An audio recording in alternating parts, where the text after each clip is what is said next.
Hi everyone, and welcome to SPED Homeschool Conversations. We are so glad you are with us tonight, or if you're listening on this recorded session, either on our Facebook channel, our YouTube channel, or on the podcast maybe even.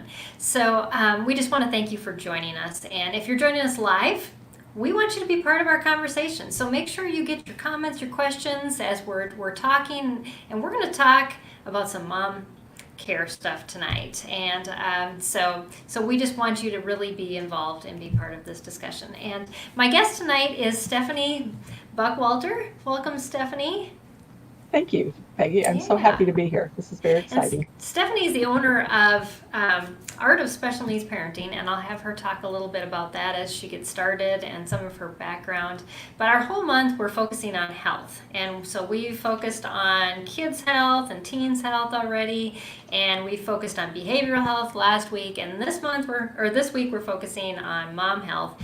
And then I'm taking a healthy break, and I'm taking 2 weeks off. So there'll be some very special things, though, on our podcast that's coming out the next 2 weeks of presentations that I have done, and I ripped the audio off for you. So nice. Don't worry, there's things coming out on the podcast still those weeks that I'm on vacation. But the lives will not happen for a couple weeks. So Stephanie, we're talking about self-care is healthcare, and just maybe some things that we as special needs moms forget about, and so I'm excited about that. And I also want to thank Right Shop for sponsoring this episode of SPED Homeschool Conversations.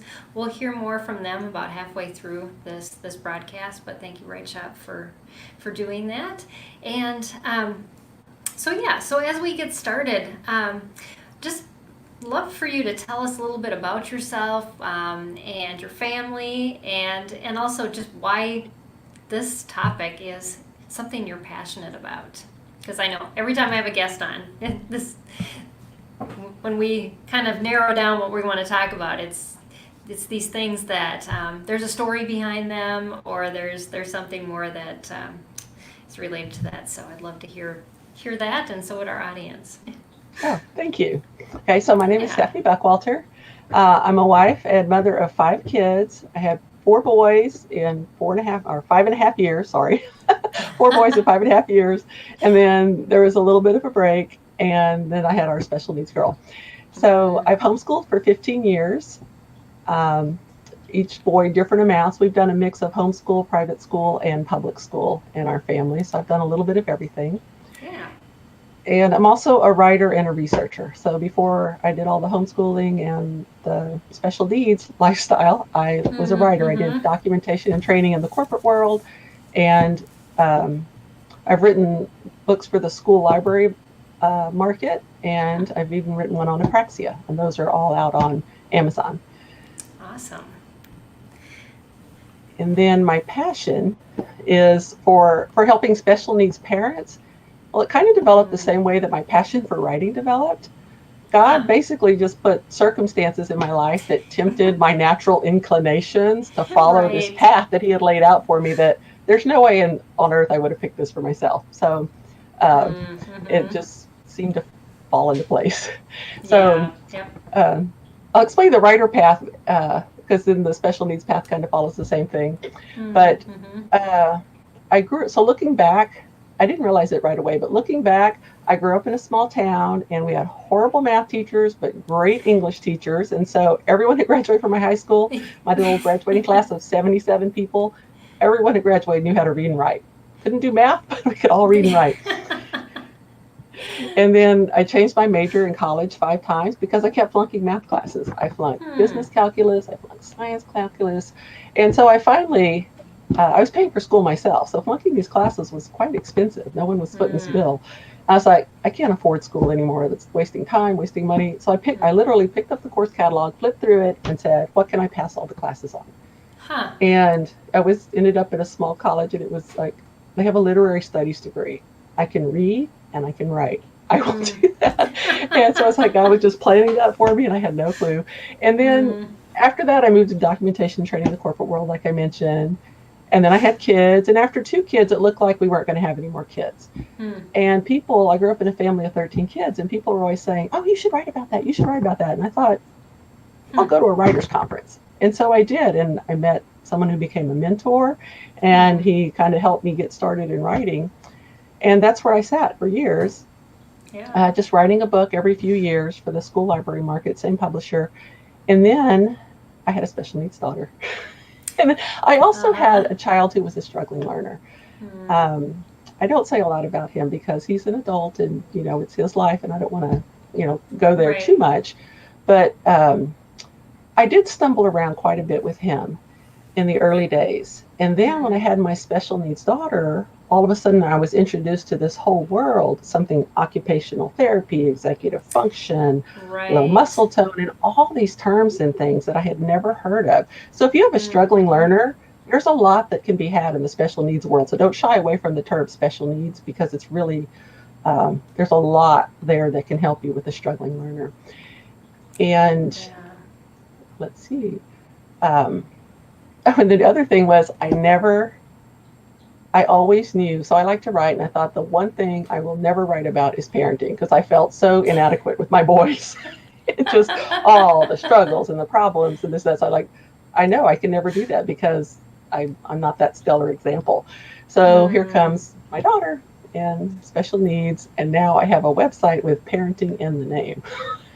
So I guess God well, has you know what? It's not what you, and I've said this in so many of my talks. It's the places that I've done the worst is where I have the most hope to give. And that is the things that people connect with more with me than if I could teach them stuff I read from books, and things that I was good at. Because they're like, oh, well, you're good at that. But if you're bad at something and I'm bad at it too, let's connect and share stories. That's right. So that led to my passion now. So now I love helping special needs parents find their footing so they can stop reacting to everything being thrown at them like I did for 10 years plus, and then chart a deliberate course for the future. It really took me 10 years to get my act together. And I mean, part of it was I had these teenage boys at the time. So at one point we had 4 teenagers in the house at the same time, and that was a whole mess that was weighing on me too. But even so, 10 years is a long time to be a mess. Yeah. Well, and I didn't do self-care. Right. And I think one of the hardest things I've had in supporting our community is oftentimes I will ask a question, and I'll ask like in our Facebook group or other things, and I'll ask a question towards the mom, and they will answer it towards their child. And it just grieves my heart because instantly they go to that, oh, well, I know about my child. It's nothing, I am like out of the picture as a mom. And so that's why we really want to address this subject tonight, because we want to put you back into that picture and realize that you are an important piece in your family's life, your child's life, and in your life. Because we live lives beyond our children. Some of you don't think that. Well, and that's very true. And I think sometimes people may be saying, no, you don't understand. It may just be for a season. You may have to not be able to focus on yourself, but there will come times when you can. And when you do, we'll be talking about how you can take advantage of that. And the one thing I wanted to say before we even get started on the self-care part is everything you do for yourself is also for your child.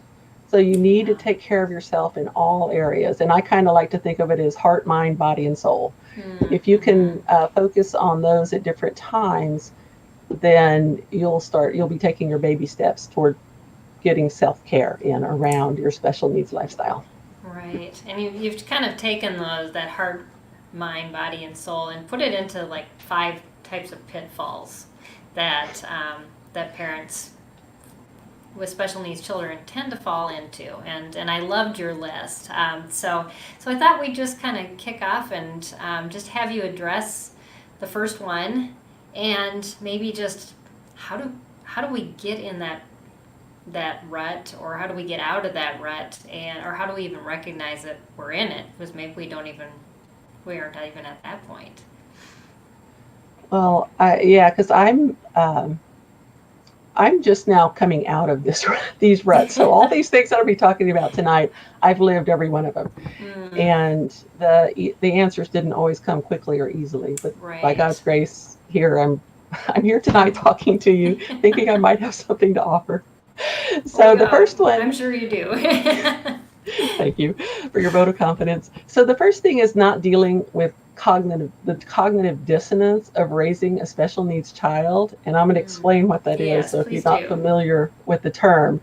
So the technical definition is you're holding two conflicting beliefs, attitudes, or desires that cause mental discomfort. And as I'll give you a couple of examples, I'll start with an easy one from my life. Cognitive dissonance can also occurs when my main thought is when you have your special needs child is here today, and they're maybe developmentally behind, or they may need a lot of therapy, and that's who they are today. But as special needs parents, we are constantly thinking about the future. What can I do? How can I help them? How can we get this? How can I move this leg to get, just to help with therapy and things like that. Right. So it also occurs, though, like when your household is really chaotic. And I found myself doing this. You start repeating to yourself over and over, I don't care, I don't care, I don't care, about things that you really used to care about. And for me, that was books. Writer, homeschooler, 11 bookshelves full of books. I love books. And with my 4 boys, we had all these childhood favorites and homeschool favorites. Right. And then my daughter comes along, and she had some kind of innate need to chew on paper. And so first it was the board books, and then it was the other books. It didn't matter where we hid them or got them out of her sight. She would always find them somewhere over time. And she chewed up the corners of almost every book in her house. So, and every time I found one, I simply told myself, I don't care. I don't care. It's not important. It's a book. Okay? When really, secretly, I did care. Yeah. And that's cognitive dissonance, right? That's like the perfect example. It's like secretly, I cared. So when you start finding yourself saying, I don't care, I don't care. So the solution for that kind of cognitive dissonance is to get your two realities to meet in the middle. And I kind of shared about how I did that. For the books, it meant I had to appreciate all the good times where I was reading it with my sons. And then I had to appreciate that in some weird way that I will never be able to understand. Those books served a purpose for my daughter too. They were not the reading and appreciating the content, the written content, but somehow they met a need in her life, and I just had to get over myself and accept that. So that was, and that's hard. So that's the idea of when you have cognitive dissonance, trying to get the two halves to meet somewhere in the middle. Right. And that can take a long time too, because I mean, it's not like something that just pops in your head of, well, this is how, this and this, these two polar opposites can somehow come together. But it's finding those tiny little threads that you found with the books, just to bring some sort of connection and stability to that reality. Yeah. Now, not everyone has a bookworm like that in the house, so to speak. So we'll talk about the one I was talking about before, where you have the future, because it's so hard constantly not to be a therapist and a researcher and a protector and an advocate every minute of every day around your kid. And that's when we start losing ourselves. And we also forget about enjoying the moment, like dwelling in the now, right now, not worrying, like I said, like turn this leg or help this or like lean this way or all these different things that we do, and practicing making sounds, throwing the ball just right. It's a mental stressor, and it just puts distance between you and your child. We don't even realize it. And I actually had a friend point that out to me. I was kind of talking to her about this one day, and she has a special needs child also. And she was saying, it does, because your kid can pick up on that your concern is about them and for them, but it can drive a little wedge, a tiny wedge in your relationship. So we want to try to avoid that. Yeah. We have a comment from one of our viewers. It's so true. I'm so busy trying to keep up with my kids. It's hard to take time for me. My hobbies are even for them. And Yeah. Wow. Yeah. Uh-huh. That And is. it says, now my doctor says I most likely have carpal tunnel and Mm. most likely will need surgery, recovery time with that. Have to take a break. Yeah, well, then that's unfortunate is we get to that point where we are forced to take a break and we don't even realize it at the point where, the first part of the question is my hobbies or my kids. That should be the big wake-up call. That's right. There's something wrong there. So the way around the cognitive dissonance one with your kid, Mm-hmm. and the same thing with the hobbies. We're going to cover the one that fits more with the hobbies in a little bit, Okay. and so hopefully Yeah. there'll be something there for you. And for the cognitive dissonance and the disconnect with your child and always trying to be a therapist, so Mm-hmm. it's really one of the most normal joys of parenting that we rob ourselves of is just enjoying our children. And Yes, I can so give another quick true. example. I have a grandbaby now, and he's just learning how to Mm. crawl. And the doctor's aware one of his hips is a little bit out of position, and so he's learning how to crawl, and he's dragging one of his legs behind him.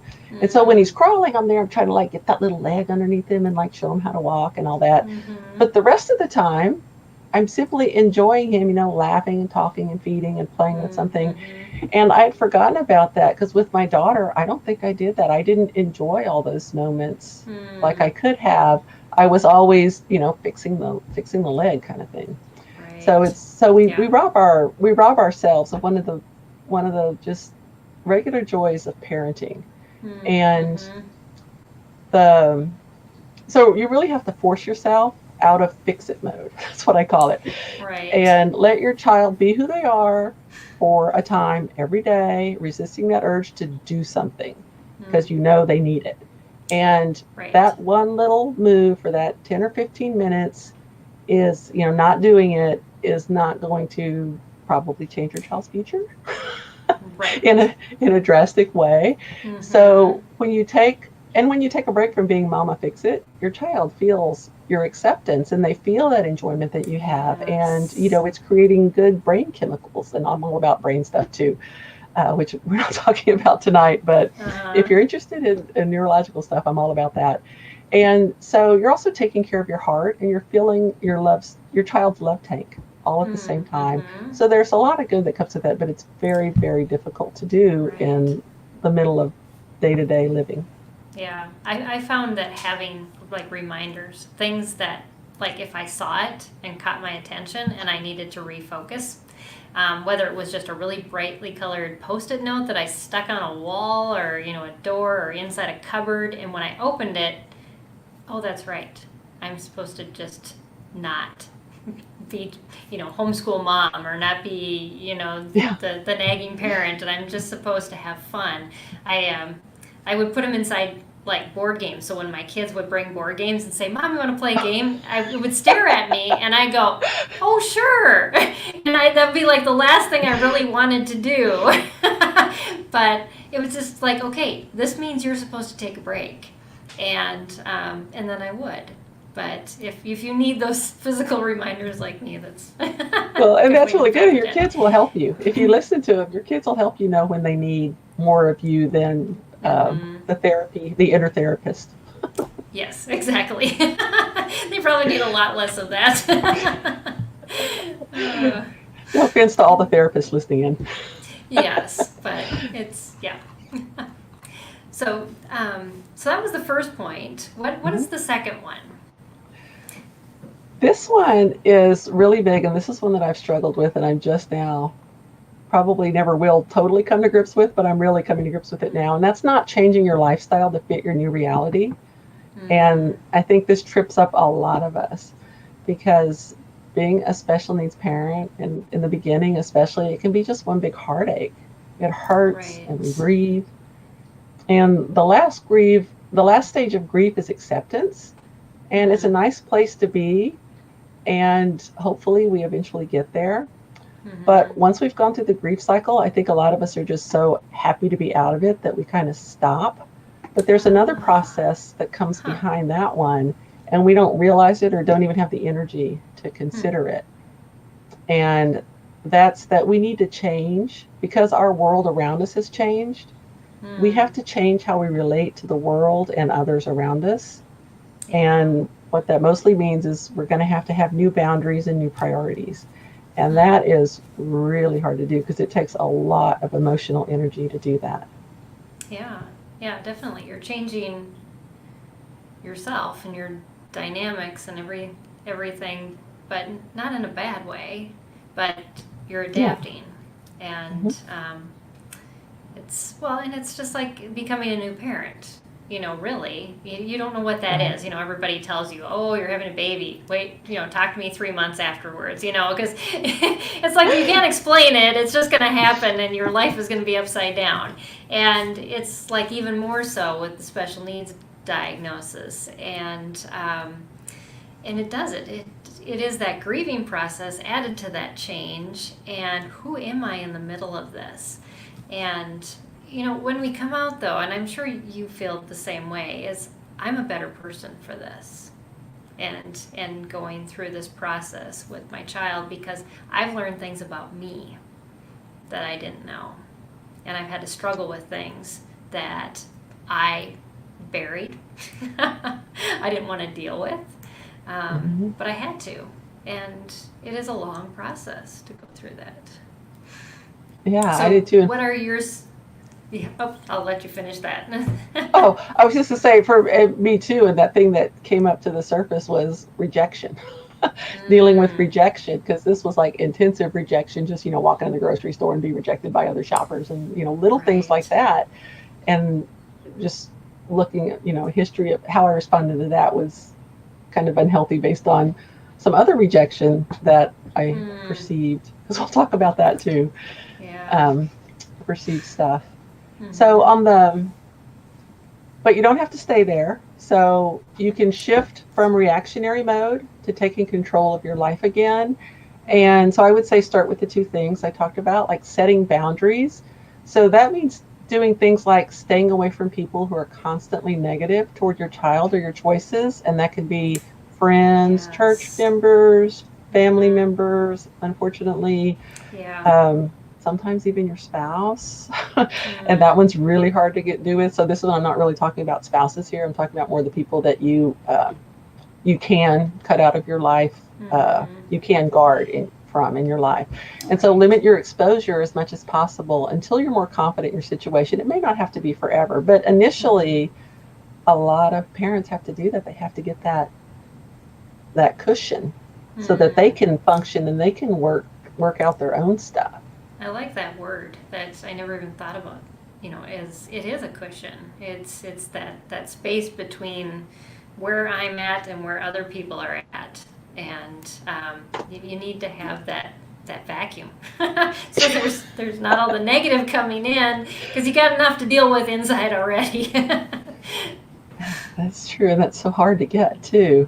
And so if you recognize where you are in the grief cycle, you can keep working towards resolution as far as boundaries. And then you can also carve out as much as possible some respite time for yourself to recover and renew. Now, if you're constantly feeling the need to escape, like when you're alone, when you finally get away, if you're having from what you have, and if you've got that I'm just escaping feeling, then you're probably in survival mode. Yeah. And it's not a fun place to be. So I would implore you to reach out to someone for help. Find someone who's a good listener, not just an advice giver or a fixer, because what you need is now it's my turn. Okay. So you need someone who will just listen. And then I'm going to go back a little bit to the respite time.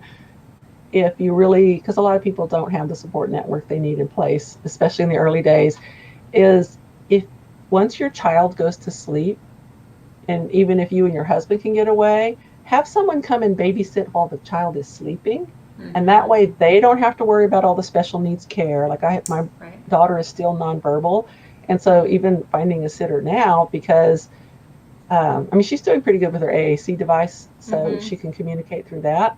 But there was a a stretch of years where no one would babysit for because they were afraid something would happen and they wouldn't right, know. exactly. And so the way to get around that is to use sleep time. I know when they sleep, you want to sleep, I but know. Yeah. that's one way we found to get some respite Mm-hmm.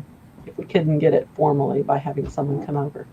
Right. Yeah, we would even have dinner after the kids went to bed. I'd have a fancy Oh, wow. dinner made, and everybody was in bed, and we You have just more energy than me. we took out the good china and sat at the dining room table, which we never used, and But yeah, just even if we didn't have to get a babysitter for that, but it was just a dedicated time for our marriage, and but.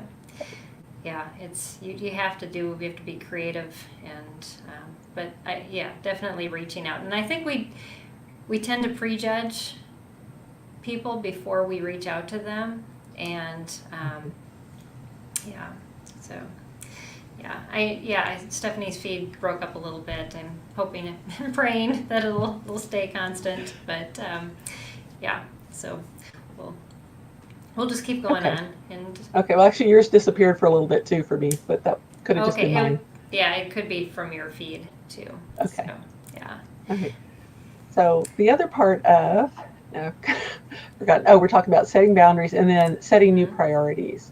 So depending on the severity of your child's difficulties, you may have to completely rethink your future. And you don't have to do it all at once. That's the good news. It'll come That is a very, very good point. over time. Because I know one of the most searched terms is future planning, special needs future planning, or special needs trust. That's a huge search term. Yeah. And at some point, yes, it's appropriate to think about that. And depending on your personal situation, your health, all those things, it is something you do need to look at. And we have done that, thankfully. We did that a few years ago, but it wasn't the first thing we did. Okay, so we kind of eased into that. And your new priorities will reflect your new future when you get there. Right. And I'm not saying give up on your child at an early age, because everybody wants to be that mama bear and, fix it. They want to fix it. Yeah. And a lot of times you can with, if you find, you have the right therapy, God's grace, God's planning, all these things work together.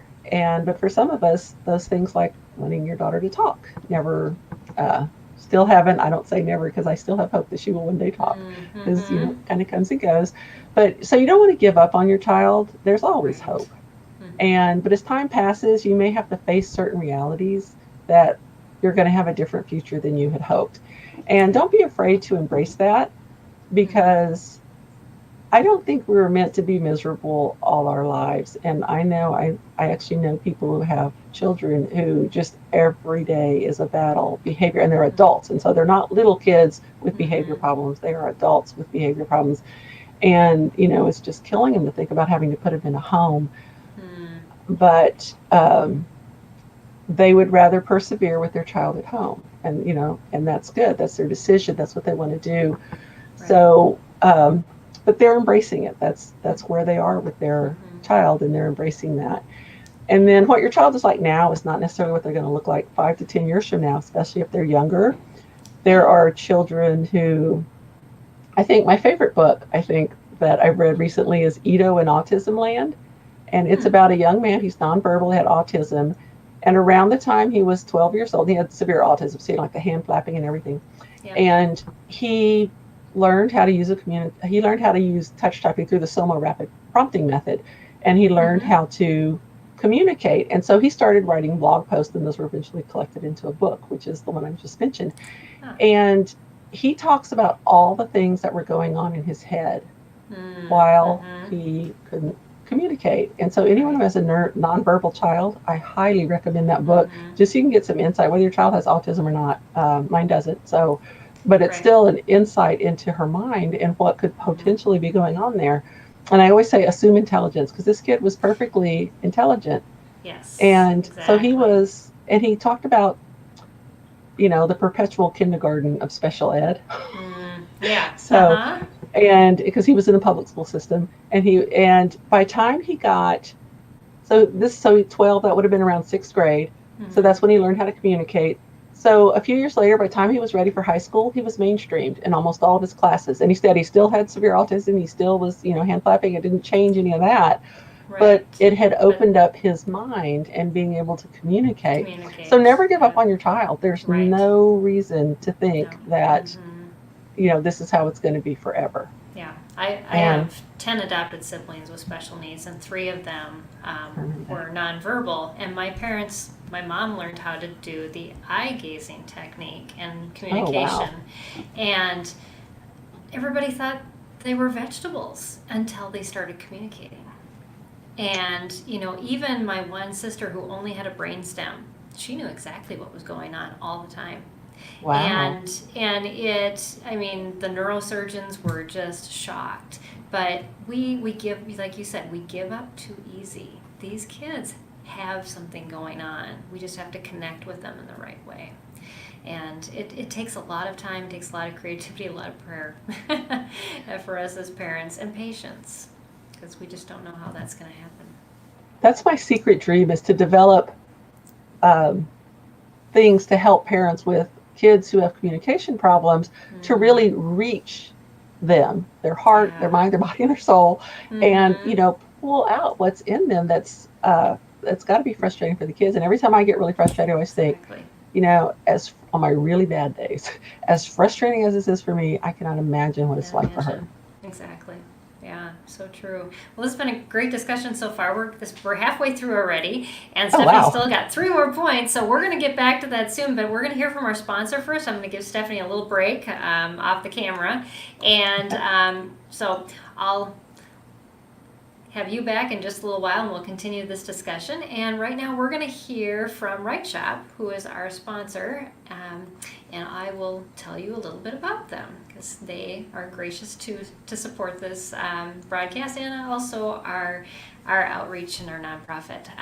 So Right Shop asks, how are your homeschool writing lessons going lately? Are there tears of frustration or long minutes staring at a blank piece of paper because I don't know what to write about? Well, here's the solution: Right Shop Curriculum. Finally, a writing program that understands the challenges of teaching writing. Right Shop has options for kindergarten all the way through high school with engaging step-by-step lessons. Right Shop gives students the necessary building blocks of the writing process so there's zero frustration. And Right Shop not only teaches kids how to write, it shows you how to teach. You'll learn how to guide them through the writing process and inspire even the most reluctant writer. Parents rave about the results. Sherry in Florida says, I'm so pleased with Right Shop. My 8th grader, who was lukewarm about writing and really didn't write too well, is blossoming. Haley in California says, thank you so much for Right Shop. It has been a pleasure to teach this curriculum, and the results are phenomenal. Our son went from hating writing to asking for more. So visit rightshop.com. You'll see their website down below on the screen if you're watching, and you can take a placement test to find out what level best suits your child, tween or teen. With Right Shop, teaching writing has never been easier. So thank you, Right Shop, for your sponsorship, and also for being a partner with us at SPED Homeschool. You can find more information about them also on our website at spedhomeschool.com. So we're going to have Stephanie back, and we're going to continue this conversation. It's been so filled with so much good information. A lot of things that happen in our lives as special needs parents that we don't talk about, and we probably don't even realize are happening until they've come out of your mouth, and I think our audience is going, oh yeah, I can relate to that and this, and you're giving a lot of really good insight. I just have to encourage you, because you said, I don't know what I have to share, but you do have a lot to share. So thank you. Hard one. Yeah. Well, so isolation is our next topic, isn't it? Yeah. And, did you want me to go on? Just you can share. Yeah. Okay. So isolation can be real or perceived. And that means where people are really pushing us away or ignoring us. The other one would be perceived, where you just feel like nobody's on your side. And so you kind of shut down. And one thing I've learned about that is I was in a church environment where it was really difficult for me because I had that perception that everyone around me was not caring. Now, in general, most people weren't interested in engaging, but there were several people. And so over time, I came to let them in our lives. But what I realized but there was one lady who came in, and she was a military family, so they were just there for a few years and they moved on. But while she was there, she was teaching Sunday school, and she made sure to train the other kids how to work with, how to interact with my daughter with special needs. And that really opened up a lot of opportunities in the church for my daughter to have relationship, and even the parents. She wasn't saying, help her. But and we honestly, as the parent, we don't really have the energy or the wherewithal to do that. But it really helps if you can provide training for the people around you, help them know how to relate to you. Because think about it, before you had a special needs child. If you came upon someone who was in a wheelchair, using a talking board, couldn't really talk, what was your reaction? It wasn't that you didn't like the person, that you wouldn't talk to the person, that you didn't want to be around the person. You just simply, it's different, and you don't know what to do. And so you just kind of freeze or pull back. And so as a special needs parent, one of the things we can really learn how to do for isolation is to invest in a few, doesn't have to be a lot of people, but a few people around you to help them learn how to relate. Like in a church is a perfect example. At a family gathering, if you have a lot of family around, try to get one or two of those people to learn how to interact, and then just natural relationships, they'll start sharing it with other people. So if you do that investment, but let's face it, isolation is really easy, because you don't have to worry about people's stares and accusations, and at the grocery store, you don't have the opportunity to compare your child's development to their peers, which was a big thing for me. That's always like even now sometimes. So, but the real problem is that when you're isolated, excuse me, it really leads to destructive attitudes. And I could think of 4 of them just off the top of my head. The Lone Ranger complex, where you have to do it all. Depression, which I was there. Self-pity, in there too. And then blame shifting, where you want to blame someone else. You want to blame the doctors, or you want to blame this. And I mean, in some cases, there is something that happened that deserves blame, or a person or a circumstance deserves blame. But other times we want to blame God for all of this. And so we're going to talk about that more towards the end. But it's really hard, because isolation, you don't have anyone correcting your thinking.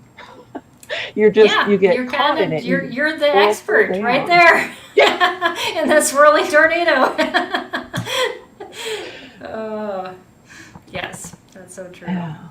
So some of the ways, there are ways to get out of it. Not easy and not fast, but one of them is what I talked about, like training the people around you, because interacting with others is painful, and you have to deal with your shattered dreams, and that's painful. And then these are losses that need to be grieved. And grieving is a private thing. And so that's automatically isolating. And no one can truly understand our grief. So again, that by its very nature, that's just an isolation opportunity right there. So one thing we can learn how to do, besides training others around us, is learn how to grieve with grace. And what I mean by that is allowing others into our lives, even though they can't help us with those painful things that we're grieving, because they can't understand them, they won't ever understand them. But if we can kind of isolate that part of our pain and let them help with all the other things that they can relate to and understanding, because they have households that get messy, they have kids that disobey, they have bills that need to be paid, there are all kinds of things that people are cooking, all these other things, going to doctor's appointments, even though they don't go as many as we do. Exactly, yeah. But they can. But there are other areas where you can let people in, even while you're grieving. And so that's what I mean by grieving with grace. That's a huge help if you can figure that out. And then one other thing is to salvage some of your relational energy. I guess is the best way to put it. To build a team to help you through the life of special needs parenting. Now, at first, unfortunately, that team is probably made up of very expensive people, like you're like Yes. paying them to be on your team. That's what bugged me the most. I was like, really? How come everything has to cost money? So, you're paying for doctors and therapists and specialists, and you may have in-home caregivers, nurses, all these things. And over time, so you want to expand. I mean, that's necessary in the beginning. We had that for, a good year or two where we're so busy. Like when my daughter first got her diagnosis, she was 2 months old. And she didn't really, we first noticed there was a problem. She was 2 months old. And so that month 3 of her life, we had 16 doctor's appointments in 31 days. Wow. And they were not all the same doctors. She was like a little hot potato. It's like, well, here, we don't want to deal with her. You do. And no one was taking it. It was kind of crazy. That's another story. So over time, though, you want to try to expand your team to people who are going to support you, support your heart, mind, body, and soul again. And one person probably won't be supporting all of them. So it may be, your husband with your heart, because y'all are so close and y'all kind of experiencing the same thing. Although men grieve differently than women, so that's like a whole nother topic for another time. Yes. But they trying to work out that where you're not, understanding how each other grieves. Anyway, and there may be, for your mind, it may be, for me, I like to read, excuse me, and I like to write, and I like to research. And so I do a lot of research for my daughter, and I think a lot of it, I may do so much because I enjoy it, and it feeds my soul, really, and my mind, and then body. So, and you may have an exercise buddy. So heart, mind, body, and soul is not all one person. One person really can't do that. And the team may also change over time. Yeah. So you won't have the same friends and people forever. Oh, yeah. So, and then in the long term, your family needs you to be a complete person. So taking the time to build these relationships and to stay out of the isolation bubble, the isolation cushion, that they really need that from you. So don't feel bad about taking time to do these things. And you've got hopefully years. And none of it's going to be easy. So just take those little bits of time to build those relationships. Yeah. And chip away at that isolation as you can, I guess. That's, you're not going to find 10 best friends right away, and like you said, you're going to transition from doctors to good friends. And I think we all want to be at that point where I just have all the good friends, but I've got to be at the point where I'm with the experts and the doctors and the people that need to teach me the things I need to know as well from a professional point of view, and then work in that personal support. And actually, I saw my daughter's OT so much, and actually my son, we had used her for my son, and then we transitioned to my daughter, and I saw her every week for years, and we eventually became good friends, and said, now we'll go out and do stuff socially. Yeah. Even though my daughter doesn't see her anymore. But I've heard of that with other people too. Yeah, so maybe your paid friends will become your non-paid friends. Right, exactly. Well, I know your number 4 is a huge one, and kind of very much related to our title for tonight, Self-Care is Healthcare. It's neglecting our own health. Can you talk a little bit about that? Yeah, because when most people think of self-care, that's the area they think about, the physical and mental health. And these are, even though I've mentioned several other ones, we have one more coming. Physical and mental health are foundational, because if you don't feel good physically, or you're mentally exhausted, the rest of these aren't going to get any better. Right. So you really, you kind of need to start here. You need to be physically and mentally the best you can be to take care of yourself. Yeah. I came to this realization is that, it's work. It's work to rest. If we try to rest without it being work, it's avoidance. And that was a huge wake-up call to me, is that I'm just avoiding really trying to be restful by going and watching a show or doing something that is completely void of what I really need. The escape. And it's escape. Yeah. And that doesn't help us get better. That's funny. I had the same realization, but the word that came to me was escape. You're right. It just doesn't fill you up. There's No. nothing in it, Yeah. and that's It's hard. empty. Mm-hmm. Yeah. So yeah, and so recognizing that your own health plays into the long-term plan of your child's life is important too, because Mm-hmm. a lot of times, like I said, we just want to escape, we don't want to work at it. But if you think Yeah. about how hard it is now when your kid's young, or even if they're young adults, there's still more to come. And so taking care of yourself is good. Yes. And I'm going to give you some areas where I found that have helped the most. And Yeah. self-care is a learned skill, so anybody can do this. You Uh-huh. know, no one is born knowing how to take this kind of care of yourself. So you have to become Mm. intentional about adding it back into your life. Yeah. Exercise, because exercise increases the feel good chemical in your brain, and so it helps Mm-hmm. boost your mood. And walking can be a great way to get your body moving. It's Right. something you can do with your child. You can use a baby stroller or an adult stroller if your child is Mm-hmm. older. We have one of those. I Yeah. picked it up at Salvation Army for much cheaper than you pay buying it online. And Awesome. it's big enough for adult. And when she was a little bit younger, she still had muscle tone problems, and she didn't have the stamina to stay with us. So we started using that, and it was great. So we could Hmm. still get out, Yeah. and she could walk as she was able to. Mm-hmm. So, mobility, vitality, you can adjust for that and still get your walks in. I personally use an exercise program that's only like 15 minutes a day, Mm-hmm. and it's designed to get your lymph moving and all that stuff. So, your Yeah. exercise, you should maybe try to have a goal. So, if it's just walking, it could be just moving around Mm-hmm. or going outdoors, getting fresh air with your kid, or being in nature.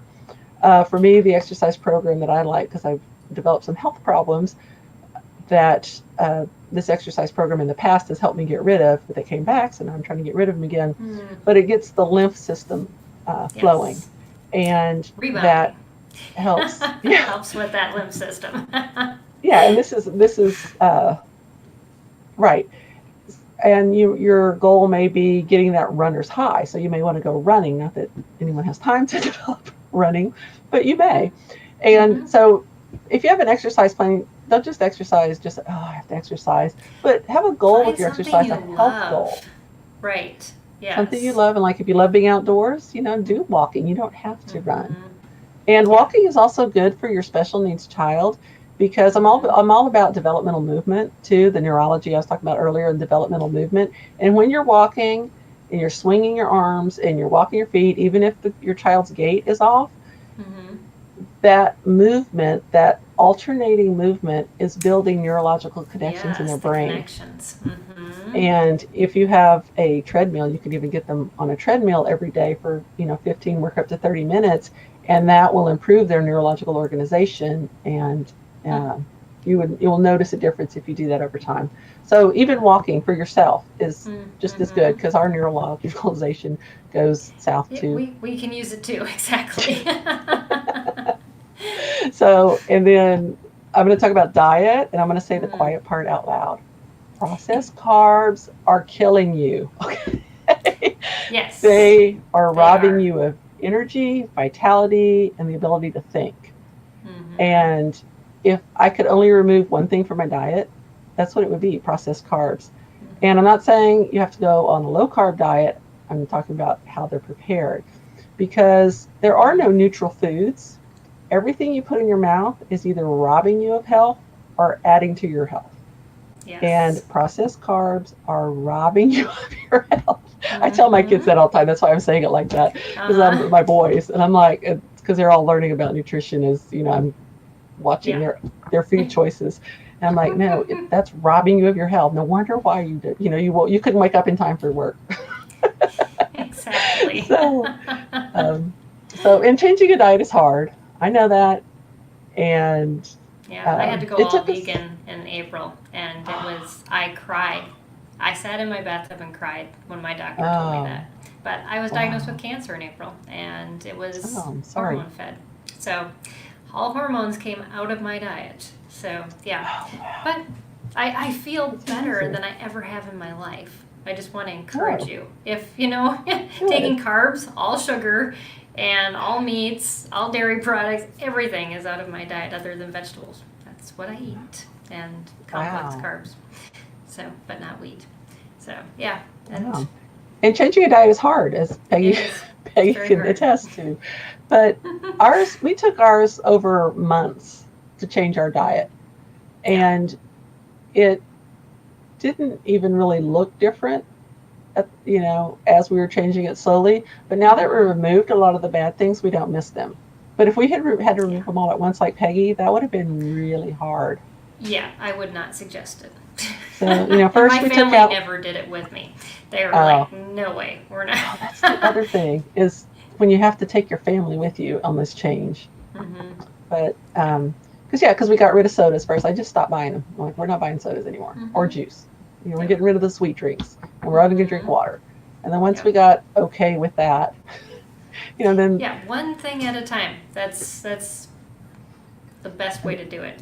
yeah, and then over Yeah. time we've gotten to where we're not putting as much. We still eat some processed carbs. I can't break some of my family members of cereal, but I heard how it was made and processed, and I was Mm-hmm. I was a believer in not eating it anymore. Yes. So then detox is another one. So Mm-hmm. I heard it described like Definitely. this by a physician on one of these summit webinar type things. He said, imagine your body's a bucket. Your body has a bucket to hold toxins.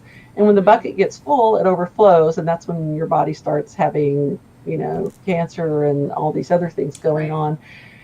And if you can work on detox strategies over time, then you're likely to keep that bucket from overflowing. And I know a lot Yes. of people in the special needs community are aware of toxins, and some of them even believe that causes autoimmune reactions, and a lot of Right. the behaviors and things we're Mm-hmm. seeing High metals can be contents in caused those by all types. those Yes. things. So Mm-hmm. that's another Yeah. whole topic. There were whole Mm-hmm. summits on those things. Right. But some of the detox strategies um, that I can just off the top of my head, because the Mm-hmm. toxins come in your food, Yeah. your water, the Mm-hmm. air, beauty products, Yep. textiles in the home, cleaning Mm-hmm. products. And over time, once things in your life are stable, you can work on cleaning out your body and then slowly cleaning up your environment. Yeah. And there's all kinds of places on the web. You can start Mm-hmm. doing that. If you have any questions about that, I can help you find resources. If you want resources about anything I'm talking about, let me know, because I love Okay. doing research and I love sharing resources. Yeah, yeah. I think I wrote a whole series on depression, and detoxing was one of the things I definitely talked about, and it's something our family's done. That was my husband even told me after I was diagnosed with cancer. He said, if we wouldn't have gone through the diet changes that we went through, your cancer would have been fatal. Instead of, oh, it's stage 1, we can remove it, and then we'll just try to get to the bottom of it. And Wow, I and believe that. so and so yeah, it looking back, I'm so thankful that I had been detoxing to the point it hadn't gone to my lymph nodes, it hadn't gone anywhere else. But yeah, it's amazing how your body will store up those toxins so quickly. And I know because my daughter's nonverbal. Whenever I do anything, nutritional adjustment, detoxing, anything, Mm-hmm. her speech, at least for a few days or a few weeks, I notice a change and an Mm. improvement in it. It's amazing. Her vocalizations. Yeah, yeah, yeah. It's so important. So, so let's dive into the last of your 5 pitfalls or things we need to be aware of that we're not doing to take care of ourselves. Okay, and let me preface this by saying the reason this is in here is because I've done this. And that is putting your faith in the wrong things. Mm. And we're all guilty of it. But the tragedy is that it leads to unnecessary disappointments and even exhaustion when you put your faith in the wrong things. So, by that, and when you put your faith in the wrong things, it usually means that God takes a big hit. Yep. So, yet, Mm-hmm. I believe as a Christian that that's where our strength comes from.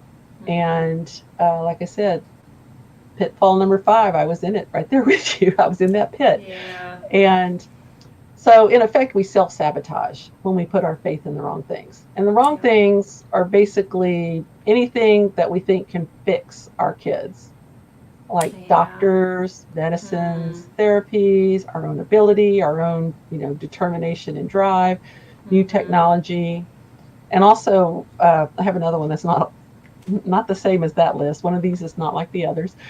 Things you do to gain peace in your household.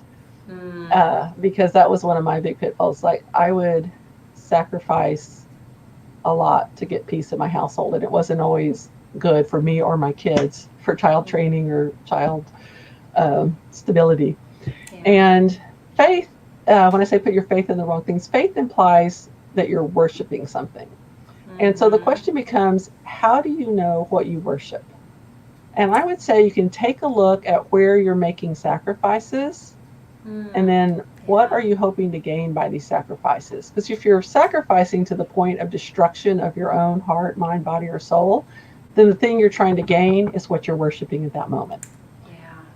And that was a huge revelation to me because, I'm a researcher and I'm pretty good at it. And so I'm, that's going to save my daughter. I'm going to find that thing and that's going to be it. And God didn't allow me to have that power, that superpower. And so I did that. Or this therapy or that doctor or the next best thing. And it's really hard not to fall into those traps. But, it's the hardest to acknowledge, but it's the easiest one to fix out of all the pitfalls. Because God's promises are the fix for me. God gives grace abundantly. He gives wisdom when we ask for it with right motives. These are all right out of the Bible. His mercies are new every morning, both for us and for our children. But sometimes we get so wrapped up in our own stuff, we forget He's there for our children too. He cares about them more than we ever will. Exactly. And He is for us, not against us. And so I have one last thought on faith, and that's we need to recognize that God is at work in us, not just our kids, but He's working us. And unfortunately, as a special needs parent, that doesn't feel fun. And I struggled for years, like I said, with all these things, some longer than others. And after 10 years of having faith in the wrong things, I finally came to a place of peace. And it's not pain-free, but it is peace. And it happened when I heard the song, Jesus Bring the Rain by Mercy Me, because there's a line in it that says, if this is what it takes to praise you, Jesus, bring the rain. And so at the end of my personal struggle with having a special needs child is the thought that it doesn't really matter that so many people I know don't seem to have, they seem to have it so much easier than me. But if this is what it takes for me to praise God, then I trust Him to be merciful in the process. That's so true. Yeah. It's oftentimes when I've been on the other side of the phone with parents, I would ask them, where's your peace? Is there a peace in this decision that you're anxious about? And if it's not, drop it. Because God will always provide peace in His path. If it's anxiety-led, if it's, fear-led, it's not of God. And you got to let it go. So I love that you end with peace, because it's so true. It's where it's our sweet spot as special needs parents, as humans. We have to strive for that. Thank you. That was hard work. Yeah, it is a hard one. I completely agree. So I want you to talk a little bit about your website, The Art of Special Needs Parenting. And for those of you listening on the podcast who can't actually see the website name, it's artofspecialneedsparenting.com. So, yes. Okay. I just started a year ago, and when COVID happened, the focus immediately went to homeschooling. And as a matter of fact, I have a little freebie out there. You can just go to the website, you'll see it. And it's how to teach it's a crash course, how to teach your special needs child at home. And it's got some stuff to help you get started. And I am working on a course, I'll be finished hopefully by the end of this week, on another crash course on how to transition your child from IEP to homeschool. If you're thinking about getting your child out of public school and into homeschooling, this course will help you. I walk through the steps: how to withdraw, file a notice of intent, how to withdraw your child, Mm-hmm. and then walk you through setting goals and finding curriculum and everything, all the way till teaching your first week of school. So, Awesome. and then I'll be adding stuff about self-care now, because I'm trying to switch away from homeschool a little bit and start adding in the self-care. So if you have any questions, there's a sign-up bar. If you're interested in the homeschool stuff, there's a little box on the sidebar that you can sign up for just general information. Okay, awesome. Um, we have another viewer, Emma, says, I love that this applies to not just parenting my kids, but also coping with my husband's cancer diagnosis. Wow. Yeah, everything that you talked about, Stephanie, is our life lessons that we need to learn. Special needs parenting exaggerates those, but it doesn't make us void if we don't have a special needs child, or if we've made it through that phase. When another thing comes up that causes anxiety, we don't have we don't have answers and all those things, we find ourselves back in that same spot. And everything that you talked about tonight is so important, because we isolate ourselves, we try to look off into the future, we try to do all these same things, and I think you brought it all together so beautifully. Oh, well, thank you. I've enjoyed being here, and I just have a heart for the special needs parents, because I've been through it, and there's so many that are just starting this journey, and Yes. there's help. Peggy's organization especially. I mean, because hers is a conglomerate. I'm just one person, but she has the best of the best in the special needs homeschooling world on her board of directors, and I just and just going through your site and all the information there, it's so good. Thank you. It's helped me with my own stuff. Awesome. Well, appreciate that. We just do what we can and leave the rest in God's hands. So, well, thank you, Stephanie, for taking time and for sharing with us. I appreciate all that you've had to share, and just thank you to our audience for joining us on this episode of SPED Homeschool Conversations. Like I said at the beginning, I'm taking 2 weeks off. I'm taking care of myself and going on, I'm going to work a little bit to go to a conference, but then I'm going on vacation. So we'll be back in 3 weeks from tonight, and next month our focus is on therapy, and so we're gonna be doing some interviews, and I think, Stephanie, you have an article coming out on our website next month that is therapy related. Yeah, working therapy into the homeschool. Yeah, so all of that's coming up in October here at SPED Homeschool, and we've got a lot still coming up in the next couple weeks, but there won't be any lives for the next 2 weeks. So thank you all for joining us. Thank you for watching. Thank you for listening, and we'll see you again next time right here on SPED Homeschool Conversations. Bye, everybody.